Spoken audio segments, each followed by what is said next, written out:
Hi guys, welcome back to Bet Goes Wrong Chapter 2. Tell me then, Mike said. I don't care what it is. I'll bet. Again the little smile moved corner of Fred's lips, and then, quite slowly, looking at Mike all the time, he said, Well, I want you to bet me the hand of your daughter in marriage. Louis Scofield gave a jump. Hey, she cried. No, that's not funny. Look at here, Daddy. That's not funny at all. No, dear, her mother said. They are only joking. Well, I'm not joking, Richard Fred said. He was not in control of the situation. It's stupid, Mike said once again. You said you'll bet anything I liked. I meant money. You didn't say money. That's what I meant. Then it's pity you didn't say it. But if you wish to take back your offer, that's quite all right with me. It's not a question of taking back my offer, old man. It's not a proper bet, because you haven't got a daughter to offer me in case you lose. And if you had, I wouldn't want to marry her. I'm glad of that, dear, his wife said. Well, I'll offer anything you like, Fred announced. My house. For example, how about my house? He said. Which one? Mike asked, joking now. The country one? Why not the other one as well? All right then, if you wish it, both of my house, said Fred. At the point, I saw Mike pause. He took a step forward and placed the bottle in its basket gently down on the table. His daughter, too, had seen him pause. Now, Daddy, she cried. Don't be stupid. It's all too silly for words. I refuse to be bet on like this. Quite right, dear, her mother said. Stop it immediately, Mike, and sit down and eat your food. Mike ignored her. He looked over at his daughter and he smiled, a slow, fatherly, protective smile. But in his eyes suddenly shone the faint light of victory. You know, he said, smiling as he spoke. You know, Louis, we ought to think about this a bit. Now stop, Daddy. I refuse even to listen you. Why? I never heard anything so crazy in all my life. No, seriously, my dear. Just wait a moment and hear what I say to you. But I don't want to hear it, said Louis. Louis, please. It's like this. Richard here. He offered us a serious bet. He's the one who wants to make it, not me. And if he loses, he will have to hand over the large amount of property. Now wait a minute, my dear. Don't interrupt. The point is this, he cannot possibly win. He seems to think he can. Now listen to me, because I know what I am talking about. The claret I've got here comes from a very small wine growing area that is surrounded by many other small areas that produce different varieties of wine. He'll never get it. It is impossible. You can't be sure of that, his daughter said. I am telling you, I can. Thought I say it myself. I understand quite a bit about this wine business, you know, Heaven Girl. I'm your father. And you don't think I'd do you something you don't want to do? I'm trying to make you some more money. Mike, his wife said sharply. Stop it now, Mike, please.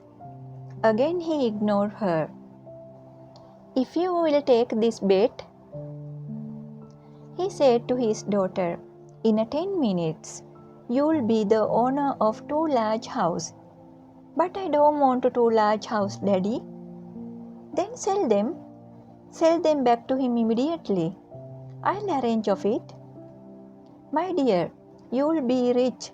You'll be independent for the rest of your life." "Oh, Daddy, I don't like it. I think it's silly." "So do I," the mother said. "You ought to be ashamed of yourself, Michael, for even suggesting such a thing your own daughter too." Mike did not look at her. "Take it," he said eagerly, looking hard at the girl. "Take it quickly. I promise you won't lose." "But I don't like it, Daddy. Come on, girl, take it." Mike was pushing her hard. He was leaning toward her and fixing her with 2 bright, determined eyes, and it was not easy for his daughter to refuse him. "But what if I lose?" "I am telling you, you can't." "Oh, Dad, must I?" "I am making your fortune. So come on now. What you say, Louis?" "All right." For the last time she paused. Then she gave a helpless little movement of the shoulders and said, "All right then. Just so long as you swear there's no danger of losing." "Good," Mike cried. "That's fine. Then it's a bet." "Yes," Richard Pratt said, looking at the girl. "It's a bet."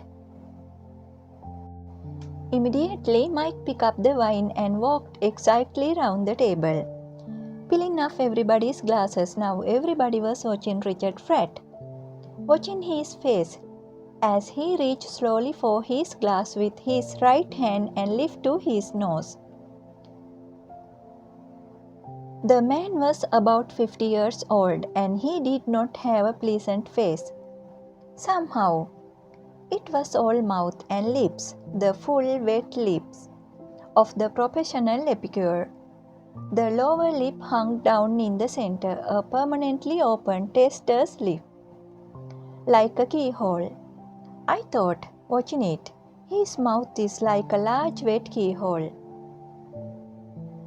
Slowly, he lifted the glass to his nose.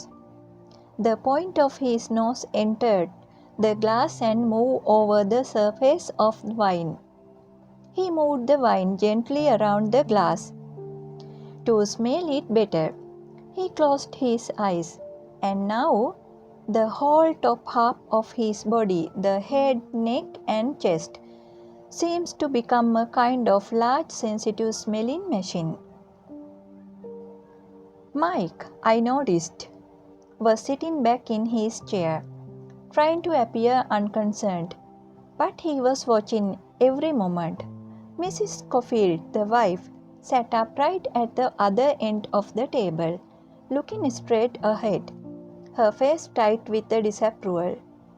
The daughter Louise had moved her chair away a little and sideways, facing the epicure, and she like her father. Everyone was watching closely. For at least a minute, the smelling process continued. Then, without opening his eyes or moving his head, Fred lowered the glass to his mouth and poured in almost half the wine. He paused, his mouth full, getting the first taste. And now, without swallowing, he took in through his lip a thin breath of air which mixed with the wine in the mouth and passed on down into his lungs. He held his breath, blew it out through his nose, and finally began to roll the wine around under his tongue. It was an impressive performance.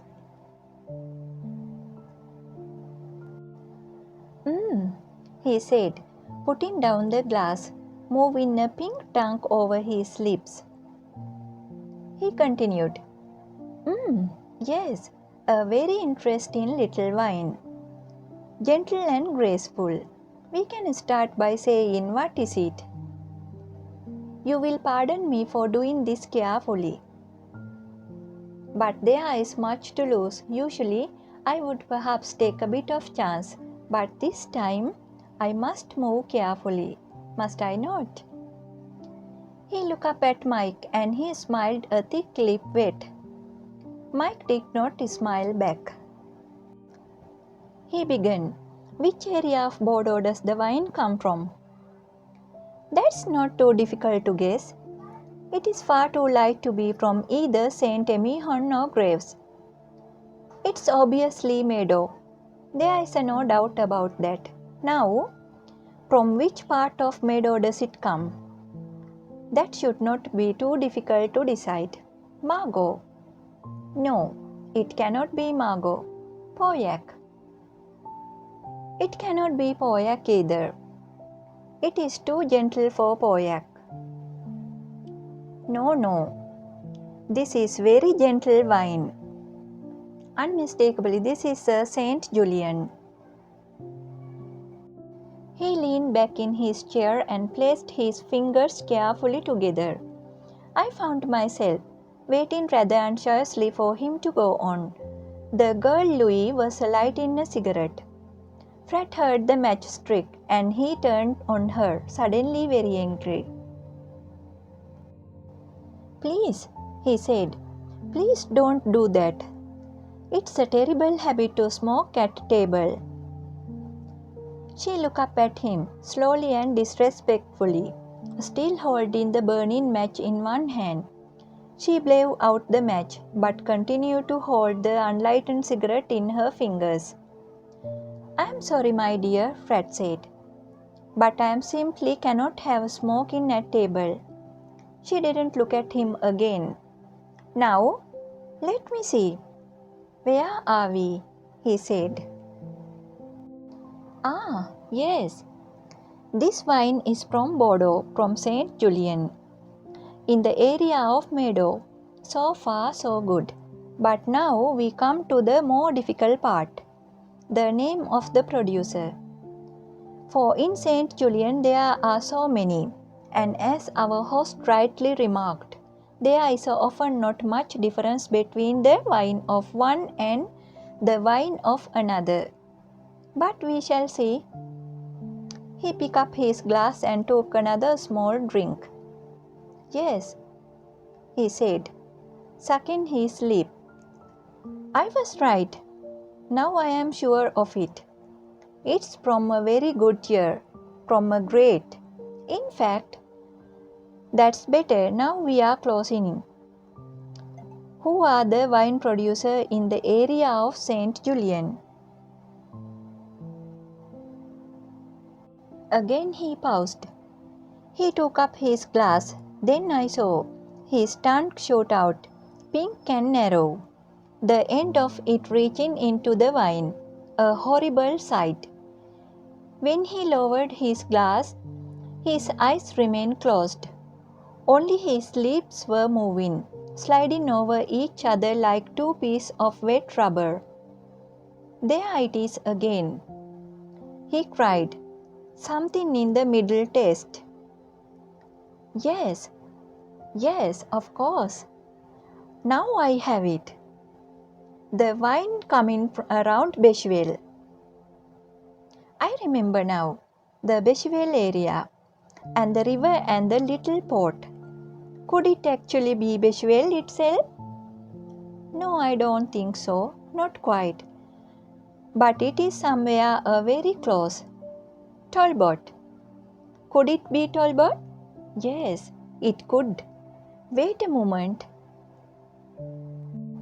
He drank a little more wine, and out of the corner of my eye, I noticed Mike Scofield and how he was leaning further and further forward over the table, his mouth slightly open, his small eyes fixed on Richard Pratt. No, I was wrong. It is not a Talbot. A Talbot comes forward to you just a little more quickly than this one. The fruit is near the surface.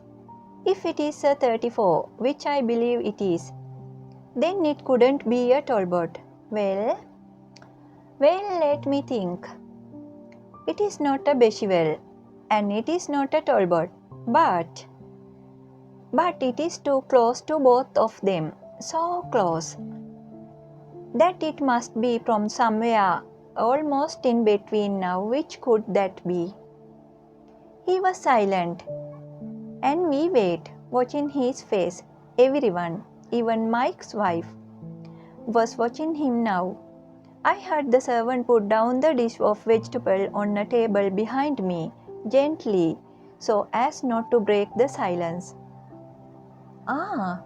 he cried. "I have it. Yes, I think I have it." For the last time he drank some more wine. Then, still holding the glass up near his mouth, he turned to Mike, and he smiled, a slow silky smile, and he said, "You know what this is? This is the little Chateaubriand de Creux." Mike sat tight, not moving. And the year 1934. We all look at Mike, watching for him to turn the bottle around in its basket. "Is that your final answer?" Mike said. "Yes, I think so." "Well, is it or isn't it?" "Yes, it is." "What was the name again?" "Chateaubriand de Creux. Pretty little farm. Lovely old house. I know it quite well." I can't think why I didn't recognize it immediately. "Come on, Daddy," the girl said. "Turn the bottle round and let's have a look." "I want my two house," she said. "Just a minute," said Mike. He was sitting very quiet, and his face becoming pale, as though all the force was flowing slowly out of him. His wife called out sharply from the other end of the table, "What's the matter, Michael?" "Keep out of this, Margaret, will you please?" Richard Pratt was looking at Mike, smiling with his mouth, his eyes small and bright. Mike was not looking at anyone. "Daddy!" the daughter cried. "You don't mean to say he guessed it, right?" "Now stop worrying, my dear," said Mike. "There's nothing to worry about. I think it was more to get away from his family than anything else that Mike." Then turned to Richard Pratt and said, "I think you and I had better to go into the next room and have a little talk." "Well, I don't want to little talk," said Pratt. "All I want to see the name of the bottle." He knew he was a winner now, and I could see that he was prepared to become truly nasty if there was any trouble. "What are you waiting for?" he said to Mike. "Go on, turn it round." Then this happened. The servant, a small upright figure in her white and black uniform, was standing beside Richard Pratt, holding something out in her hand. "Sir, I believe these are yours," she said. Pratt looked round, saw the pair of glasses that she held out to him, and for a moment he paused.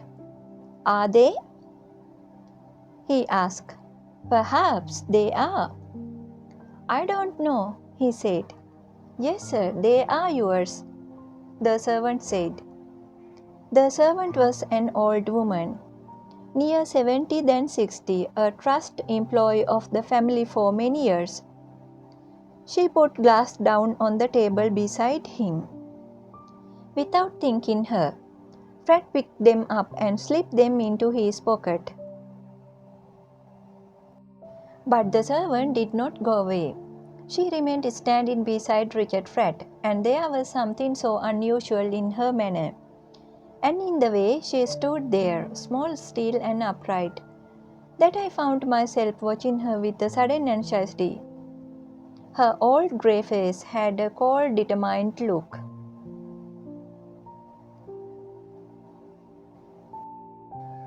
She continued, "You left them in Mr. Scofield's study," she said. Her voice was unnaturally polite on the top of the green cupboard in his study.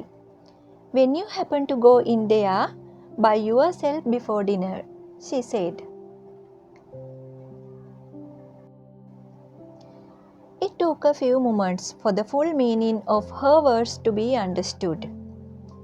And in the silence that followed, I saw Mike slowly pulling himself up in his chair, and the color coming to his face, and his eyes opening wide, the curl of his mouth, and a dangerous whiteness beginning to spread around his nose. "Now, Michael," his wife said. "Keep calm now, Michael dear, keep calm." The story is end. I hope you enjoy listening. I'll come to you with another beautiful session. Thank you all.